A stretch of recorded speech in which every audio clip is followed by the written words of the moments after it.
इसी के साथ ही प्रोग्राम का बाकायदा आगाज करते हैं। प्रोग्राम के पहले सेगमेंट में हम बात करेंगे स्किन इश्यूज के हवाले से। जैसे ही मौसम बदलता है स्किन रूटीन बदल जाती है, क्योंकि मौसम की हिद्दत इस तरह से बढ़ जाती है, हर चीज़ जो है हमें बुरी लगना शुरू हो जाती है। उसके बायस हमारी स्किन पर जो भी निशानात जो हैं वो बढ़ जाते हैं, क्योंकि बहुत सारी चीज़ें इस तरह से हैं जो हमारे कंट्रोल में नहीं होती, लेकिन कुछ जो उसकी एहतियात है वो बरत कर हम अपनी स्किन को भी हेल्दी रख सकते हैं, अपनी सेहत को भी हेल्दी रख सकते हैं। इस सिलसिले में बात करेंगे। हमारे साथ मौजूद हैं डॉक्टर शहबाज। अस्सलाम वालेकुम जी, वालेकुम सर, कैसे हैं? अल्हम्दुलिल्लाह, बहुत शुक्रिया प्रोग्राम में आने के लिए। Thank you so much sir, जैसे मौसम चेंज होता है, हम अपनी स्किन रूटीन भी हमें चेंज कर लेनी चाहिए? जी, देखें, मौसम जो है बिल्कुल आजकल आपको पता है कि लाहौर में तो इतनी ज़्यादा गर्मी हो गई कि ऐसे लग रहा है जून जुलाई एसी के बगैर तो बिल्कुल गुजारा ही नहीं हो रहा। काफ़ी सारी रिपोर्ट्स आ रही हैं कि कई लोग जो हैं वो हीट स्ट्रोक का शिकार हो रहे हैं अभी शुरू में ही। जी, और उसकी वजह से कई लोग जो हैं वो बेहोश भी होना शुरू हो गए। तो जैसे ही मौसम चेंज होता है तो हमारी असल में जो हमारा जो माइंड सेट होता है, हमारा जो ब्रेन का जो क्लॉक है वो उसके मुताबिक शिफ्ट हुआ होता है। सर्दियों के मौसम था तो हम लोगों ने सारी अपनी आदत सर्दियों वाली की हुई थी। तो जैसे ही एब्रप्ट चेंज आया मौसम में कि हॉट वेदर शुरू हो गया और साथ में जो है स्वेट आना शुरू हो गया, तो उसके साथ ही हमारा जो माइंड सेट है उधर अभी एडजस्ट होगा। तो उसमें जैसे ही एडजस्टमेंट होगा तो उसके साथ जो है हम लोग उसको कोप करेंगे। लेकिन जैसे ही हीट हमारे ऊपर पड़ती है, सनलाइट बहुत ज़्यादा है उसकी वजह से, या जो है हमें स्वेट होता है उसकी वजह से हमें डिहाइड्रेशन हो जाती है। तो उसकी वजह से दो फैक्टर्स की वजह से, एक तो हीट हो गया, दूसरा जो है स्वेट हो गया, हम डिहाइड्रेटेड हो जाते हैं। उस डिहाइड्रेशन की वजह से और हीट की वजह से हमें डिफरेंट तरह के जो हैं वो स्किन के मसाइल उनका सामना करना पड़ता है। जी, अब देखते हैं, जबकि गर्मियों में तो हम पानी ज़्यादा पीते हैं लेकिन स्वेटिंग ज़्यादा हो रही थी, इसलिए हम डिहाइड्रेट हो जाते हैं। असल में बैलेंस जो है वो बड़ा ज़रूरी है। एक तो जो है स्वेट आपको बचा रहा होता है हीट से, कि स्वेटिंग जितनी ज़्यादा होगी आपकी बॉडी उतना कूल डाउन रहेगी। तो जब वो ज़्यादा हो रहा होता है, उसके अलावा जो है हमारा पानी का इंटेक भी बढ़ जाता है, वो हम इक्वलाइज करने की कोशिश करते हैं। जब कभी हमें फॉर एग्ज़ाम्पल हम लोग किसी काम में लगे हुए हैं तो हमें याद नहीं रहता, हम लोग पानी को या दूसरी चीज़ों को, खाने पीने को इतना ज़्यादा मैटर नहीं करते, हम लोग अपने काम में महव होते हैं। तो उसकी वजह से एक जो वो बैलेंस होता है वो डिस्टर्ब हो जाता है, उसकी वजह से डिफरेंट जो है वो इश्यूज़ आते हैं। सही। तो बहुत सारे लोगों को गर्मियों में एक्नी या दाने जो है ना वो बनना शुरू हो जाते हैं, उसकी रीज़न क्या होती है और उसको कैसे हम ठीक कर सकते हैं? अच्छा, जो एक्नी और जो पिंपल्स हैं या जो भी बैक्टीरियल इन्फेक्शंस हैं, इसके लिए ये बहुत जो है कॉमन इस मौसम का ये मसला है। उसकी वजह ये है कि स्वेट जब प्रोड्यूस होता है, जो हमें पसीना आता है, उसके साथ साथ हमारी बॉडी में एक और एक्सक्रीशन होती है जिसको हम कहते हैं ऑयल, सीबम कहते हैं, वो भी ज़्यादा प्रोड्यूस हो रहा होता है। तो जब ये दोनों चीज़ें प्रोड्यूस होती हैं तो इनका मिक्सचर जो होता है, इसके अलावा जो हम लोग बाहर गर्दो गुबार में काम कर रहे होते हैं, ये सारा कुछ एक पोल्यूटेड इन्वायरमेंट हमारी स्किन के ऊपर आ जाता है। और इसके अलावा जब जगह जो भी गीली होती है वहाँ पे बैक्टीरिया की ओवर ग्रोथ हो जाती है। इस वजह से हमारे एक तो स्किन के पोर्स जो हैं वो ब्लॉक हो गए, बैक्टीरिया की ओवर ग्रोथ हो गई। तो इन सारी वजूहात की वजह से हमें एक्नी, पिंपल्स, बैक्टीरियल इन्फेक्शंस, इनका ज़्यादा सामना करना पड़ता है। और जब भी हमें पिंपल्स थोड़े बहुत निकलना शुरू होते हैं तो हम लोगों को ये चाहिए, एक तो वेल हाइड्रेटेड रहें, पानी ज़्यादा पिएं। दूसरा ये कि बार बार आपने फेस वॉश करना है। जैसे हम लोग नमाज के लिए दिन में 5 दफ़ा फेस वॉश करते हैं, उसी तरह हम लोग वो कर सकते हैं। तीसरा, हम लोगों ने ये ख्याल रखना है कि जब हमें बहुत ज़्यादा जो है वो एक्नी निकलना शुरू हो जाए तो उसके लिए कुछ स्पेशलाइज्ड मेडिसिन्स होती हैं, जैसे जो है एंटीबायोटिक्स हो गया या रेटिनोल्स हो गया या रेटिनॉइड्स हो गया, वो लेना पड़ती हैं। तो घर पे हमने एक तो प्रिवेंशन भी करनी है कि हमने पानी का इंटेक ज़्यादा रखना है, धूप से ज़्यादा बचना है, फेस को वॉश बार बार करना है, सफाई का ख्याल रखना है। इसके साथ साथ हमने, अगर फॉर एग्ज़ाम्पल आपके बहुत ज़्यादा एक्नी हो रही है, कंट्रोल में नहीं आ रही, तो हमने क्या करना है, फिर डर्माटोलॉजिस्ट को दिखाना है। घर पे अगर करने की बात करें तो क्लींजर अच्छा है, कोई भी गुड क्लींजर ले लें, लेकिन ज़्यादा भी आपने बार बार जो है वो क्लींजर से फेस वॉश नहीं करना। 2 टाइम्स अ डे काफ़ी है अगर आप नॉर्मली घर में हैं। अगर बाहर हैं, कुछ ऐसा जॉब है आपका कि जैसे ये बिल्डिंग्स वगैरह कंस्ट्रक्शन करने की आपकी कोई जॉब है, तो उसमें मिट्टी से एक्सपोजर ज़्यादा है, बाइक पे आपका ज़्यादा आना जाना है, उस पर मिट्टी से और ये जो पोल्यूशन है इससे ज़्यादा एक्सपोजर है, तब आप जो हैं वो दिन में 4-5 दफ़ा कोई फेस वॉश भी यूज़ कर सकते तो हैं। जो दाने छेड़ते हैं लोग बहुत ज़्यादा, दाने को छेड़ना चाहिए मतलब उसको निकाल देते हैं जो उसमें फासिद मादा होता है, या उसको ग्रो करके खुद ही खत्म हो जाना चाहिए? अच्छा देखिए उसके ना डिपेंड करता है कि कौन सी टाइप का पिंपल बना हुआ है। अगर तो पिंपल में बहुत ज़्यादा जो है पस जमा होगी है, नोड्यूल बन गया है, तो उसको निकालना ही पड़ता है। अगर आप जब तक पस नहीं निकालेंगे, पस जब तक लीजन के अंदर है, लेकिन जब वो पक जाता है वो तो खुद निकल आता है। जी वही मैं आपको बताने लगा, वही अर्ज कर रहा हूँ कि जब जो है वो अंदर है पस उसके, आप उसको जितनी देर उसको स्टे करवाएंगे तो वो हमारी जो एंटीबायोटिक है या जो भी दवाई है वो पस के अंदर जाके उसको ट्रीट नहीं कर सकती, क्योंकि पस के अंदर का जो एनवायरनमेंट होता है वो एंटीबायोटिक्स को अंदर नहीं जाने देता, तो वो उसको हमें ड्रेन करना पड़ता है। लेकिन अगर छोटा पिंपल है जिसमें बिल्कुल आपको डॉट सा नजर आ रहा है, उसको आप मत छेड़ें, क्योंकि अगर आप उसको छेड़ेंगे तो आपने जैसे उसको दबाया, दबाने से क्या होगा, वहां पे इन्फ्लेमेशन होगी, और उसने जो ठीक फॉर एग्जांपल 7 डेज में होना है वो 2 वीक्स में होगा, और उसका फिर दबाने की वजह से, ट्रॉमा की वजह से जो उसका निशान होता है दैट लास्ट लॉन्गर, वो कोई मंथ्स में जाके फिर हील होता है। तो इस वजह से एक्नी की एक स्पेसिफिक टाइप है जिसको एक्नी एक्सकोरी कहते हैं, जो कि खारिश करने की वजह से होती है, और ज़्यादातर वो रिलेट की जाती है स्ट्रेस के साथ। बच्चे फॉर एग्जांपल अपने एग्जाम्स के दरमियान में वो पढ़ भी रहे होते हैं और साथ में एक्सकोरिएशंस भी कर रहे होते हैं, खारिश भी कर रहे होते हैं, हाँ। तो वो उसकी वजह से उनको जो एक्नी होती है वो स्ट्रेस की रिलेटेड भी होती है, वो बार बार छेड़ने से होती है। तो अगर तो आपको कुछ ऐसी आदत है वो अलहदा मैटर है, लेकिन अगर पीप का दाना बड़ा बन गया है तो उसमें से पस बाज का निकालना पड़ती है, और अगर छोटा है तो उसमें से पस नहीं निकालना, उसको ना छेड़ा जाए। अच्छा, जैसे अभी आपने कहा ना बहुत सारे लोग जो हैं बाइक या कंस्ट्रक्शन वगैरह उस जगह पे जाते हैं, तो अगर मर्द हजरात की बात करें या खवातीन की भी बात करें, उनको सनबर्न हो जाता है। उनके अगर देखते होंगे आप जितने भी जेंट्स हैं जो बाइक में आप देख रहे हैं, अभी भी कितनी धूप है, तो वो कोशिश करते हैं पूरी की कवर किया जाए, उसके बावजूद वो हेलमेट जिन्होंने पहनी होती है बुरे हाल हो जाते हैं उनके, वो कैसे सही हो सकते हैं? अच्छा, सनबर्न जो है, जैसे हमने बात की कि जो सनलाइट है उसका एक्सपोजर हमारा ज़्यादा हो जाता है, तो सबसे पहले तो काम यही करना चाहिए कि एक्सपोजर टाइम जो है वो अपना लिमिट करें। कोशिश करें कि सुबह 10 बजे से पहले पहले और शाम को असर के बाद, ये वाला जो विंडो होता है ये सेफ़ होता है, इसमें जो सनलाइट होती है वो ज़्यादा मध्यम होती है, तो ये वाला यूज़ करें। अगर कोई बहुत ज़्यादा ज़रूरी काम है तो उसके लिए निकलें, और जब निकलना है आपने तो अपने चेहरे को सारे को आप रैप करें। मुफलर बड़ी अच्छी जो है वो एक आदत है, वो की जा सकती है। फीमेल जो है वो फेस मास्क का यूज़ कर सकती हैं, कॉटन का बना हुआ कपड़े का जो होता है वो यूज़ कर सकते हैं। उसके अलावा स्लीव्स जो हैं, हम लोगों को असल में जैसे जैसे हम लोग बड़े हैं, हम लोगों ने स्लीव्स को जो है वो कम करना शुरू कर दिया। हालांकि स्लीव्स हम लोग अगर पहने तो हमारे इतने बाजू जो हैं उनका कलर भी बेहतर हो जाता है, स्लीव्स पहने। उसके अलावा जो है वो सन ब्लॉक जो है कोई भी लगाया जा सकता है, लेकिन बेहतर होता है कि सन ब्लॉक जो है एक तो मिनरल सनस्क्रीन हो, जैसे जिंक ऑक्साइड कंटेनिंग या टाइटेनियम डाइऑक्साइड कंटेनिंग। दूसरा जो है अगर आपको मिल जाए तो सीबम कंट्रोल प्रोडक्ट्स जो होती हैं वो यूज़ करनी चाहिए। सीबम कंट्रोल का मतलब है जो कि आपका ऑयल उसकी प्रोडक्शन को कम करती हैं। उसमें सीबम कंट्रोल बहुत सारे सन ब्लॉक्स आ जाते हैं, अब मार्केट में देखें तो वो आपको इजीली मिल जाएंगे। उनका SPF 30+ होना चाहिए। एक तो वो आप लोगों ने लगाना है। दूसरा, जैसे मैंने कहा कि हम लोग इसके अलावा कोई पानी का इस्तेमाल ज़्यादा कर दें, विटामिन C का इस्तेमाल ज़्यादा करें। जैसे गर्मियों में आपने देखा कि ऐसे ऐसे फ्रूट्स आ जाते हैं कि जिसका दिल नहीं भी करता वो भी फ्रूट्स ले रहा होता है।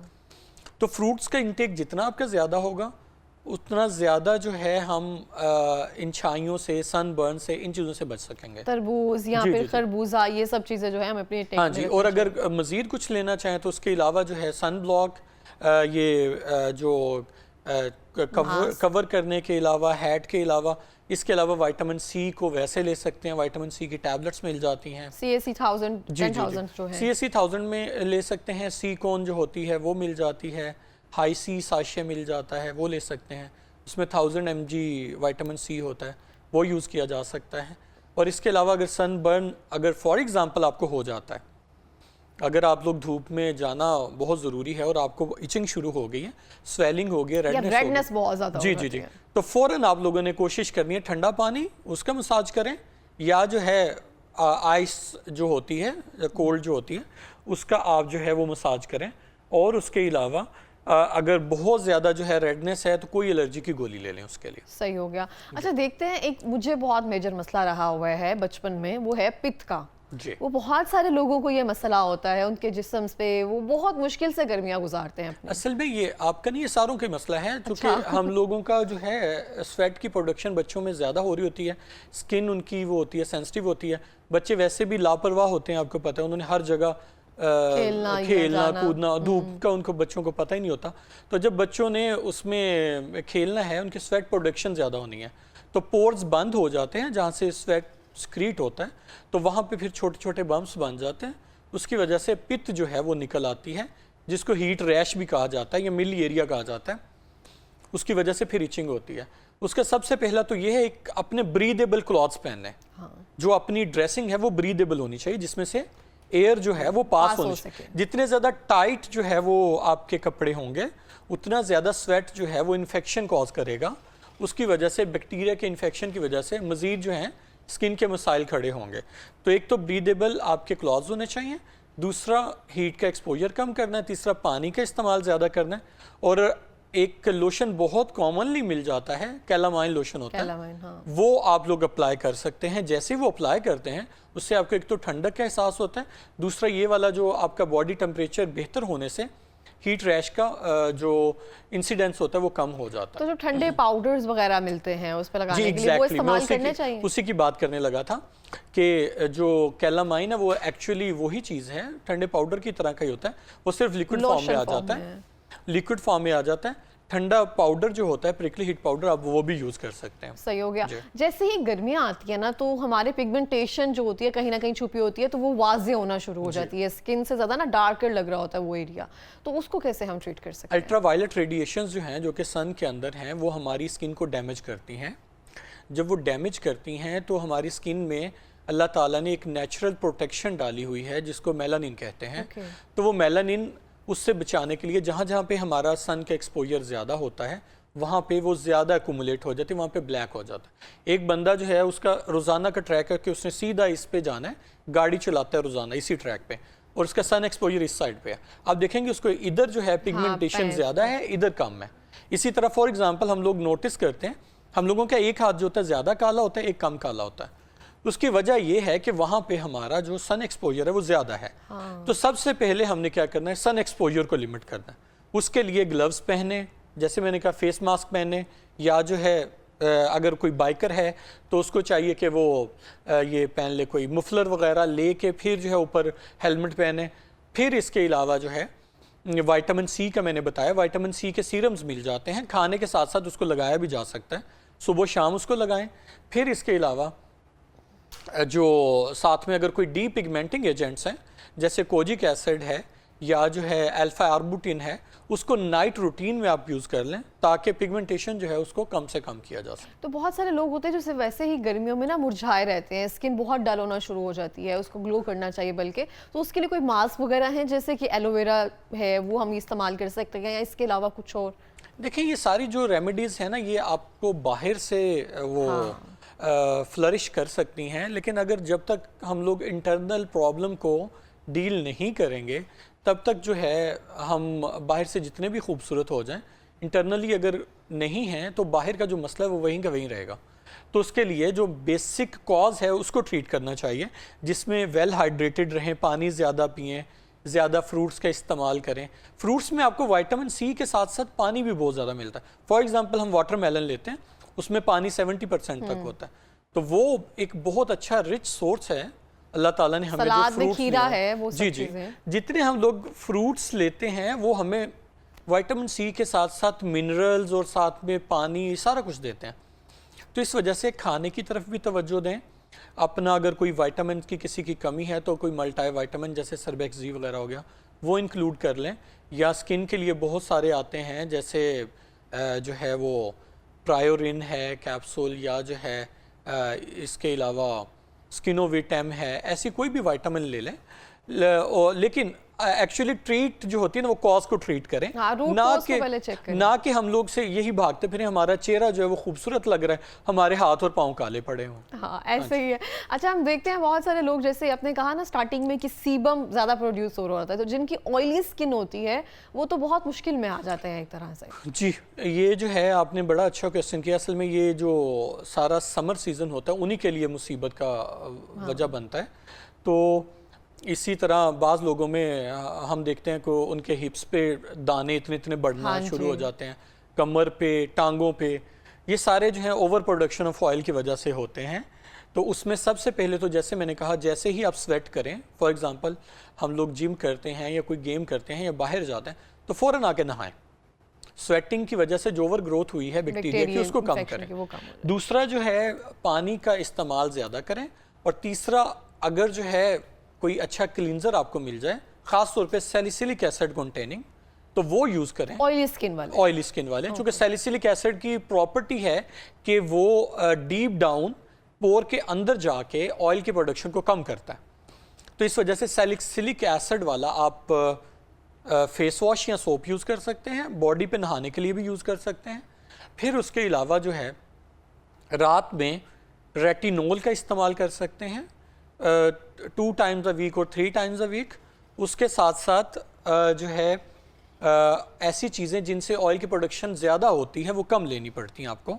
फॉर एग्ज़ाम्पल हम लोग जो हैं हमारा मीट की कंजप्शन ज़्यादा होती है, स्पाइसी चीज़ों की कंजप्शन ज़्यादा होती है, उसको हमें लिमिट करना होता है। वो जैसे ही लिमिट करते हैं तो ये जो मसाइल हैं ये कम होना शुरू हो जाते हैं। कॉफ़ी का हमने इंटेक कम करना होता है, ब्लैक टी का इंटेक कम करना होता है, ग्रीन टी का इंटेक कम करना होता है। ये सारी चीज़ें जो हैं ये स्टिमुलेंट्स हैं, जो भी स्टिमुलेट करेगा आपकी बॉडी को वो ऑयल की प्रोडक्शन को भी ज़्यादा करेगा। तो इस वजह से स्टिमुलेंट्स को आपने जो ले रहे हैं उसको भी कम करना है, और बाहर से सन एक्सपोजर कम करना है, फेस वॉश और बॉडी वॉश वगैरह वो अच्छा लेना है। तो उससे इन मसाइल से आप इजीली जो है वो काउंटर कर सकते हैं। सही हो गया। लास्टली मैं पूछना चाहती हूँ आपसे कि लेज़र या एस्थेटिक ट्रीटमेंट्स जितने भी हैं वो इस समर सीजन में हम क्या एहतियात के साथ ले सकते हैं, और कौन सा ट्रीटमेंट जो है वो थोड़ा सा अवॉइड करना चाहिए? जैसे लेज़र्स जो होते हैं वो वाकई बड़े आपके लिए, चूँकि वो स्किन को सेंसिटिव करते हैं, वो भी एक लाइट है और वो बम्बार्डमेंट हो रही होती है लाइट की, वो आपकी स्किन की सेंसिटिविटी को इंक्रीज कर देते हैं। तो इस वजह से जब भी आपने कोई लेज़र करना है उससे कोई 3-4 दिन पहले आपने कोई अच्छा सा सन ब्लॉक लगाना शुरू कर देना है। अच्छा, करवाने से पहले से पहले, और मॉइस्चराइज़र लगाना शुरू कर देना है, अपनी स्किन को मॉइस्ट करना शुरू कर देना है। और इसको कहते हैं प्री लेज़र प्रेपरेशन। लेज़र से पहले आपने अपनी स्किन को प्रेप करना है, फिर आपने सन एक्सपोजर कम कर देना। फिर जैसे ही आपने लेज़र करवा लिया तो उसके 7 से 8 दिन तक आपने आइसिंग ज़रूर अपनी रूटीन में ऐड करनी है, मॉइस्चराइज़र ज़रूर ऐड करना है, और उसके अलावा जितने प्रोडक्ट्स हैं आप यूज़ कर रहे हैं उसको जेंटल कर देना है। जेंटल क्लींजर होगा, जेंटल एक्सफोलिएंट्स होंगे, कोई भी आपने प्रोडक्ट जो यूज़ करें वो जेंटल। मैं तो ऑलमोस्ट सारी चीज़ें बंद कर देता हूँ सिवाय एक आध कोई फेस वॉश के, या जो अगर कोई अल्लाह ना करे कोई ज़्यादा रेडनेस है तो उसके लिए फिर ट्रीटमेंट जैसे माइल्ड स्टीरॉयड हो गया या कोई जो है वो कूलिंग जेल हो गई वो अप्लाई करवाते होते हैं। लेकिन उसके बाद ज़्यादातर हम प्रेफर कर रहे होते हैं कि एक तो 6-7 दिन के लिए आप कोई मॉइस्चराइज़र अप्लाई करें, कूलिंग जेल अप्लाई करें और आइसिंग करें, और सन का एक्सपोजर कम से कम करें। ज़बरदस्त हो गया। लास्ट मिनट में कोई पैगाम देना चाहेंगे? समर्स के लिए सबसे जो प्रोडक्टिव मैसेज है वो यही है कि एक तो स्टे हाइड्रेटेड, पानी ज़्यादा से ज़्यादा पिएँ, कम से कम 2 से 3 लीटर पानी डेली का पिएँ। उसके अलावा जो है बाथ डेली कम से कम 2 बार, अगर हो सके पॉसिबल, ज़्यादा स्वेट वाला काम है तो 3 बार भी हो सकता है।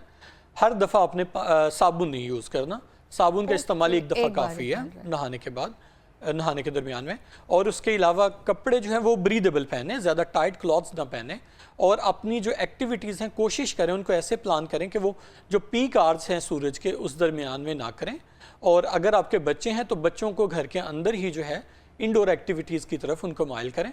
बाकी फंगल इन्फेक्शन, बैक्टीरियल इन्फेक्शन इस जो सीज़न है इसमें क्योंकि वो पसीने की वजह से हो रहे होते हैं, तो इस वजह से जितने आपके इंटीमेट एरियाज़ हैं, बगलें हो गई, टांगों के दरमियान हो गया, अंडर जो है ब्रेस्ट हो गया, वहाँ पे कोई ना कोई पाउडर जो है उसको दिन में 2-3 बार लगाते रहें। That is very good sir. बहुत शुक्रिया सर आपका प्रोग्राम में आने के लिए, हमेशा की तरह इतना जो अच्छा टॉपिक जो हमने चूज़ किया उस पर बात करने के लिए।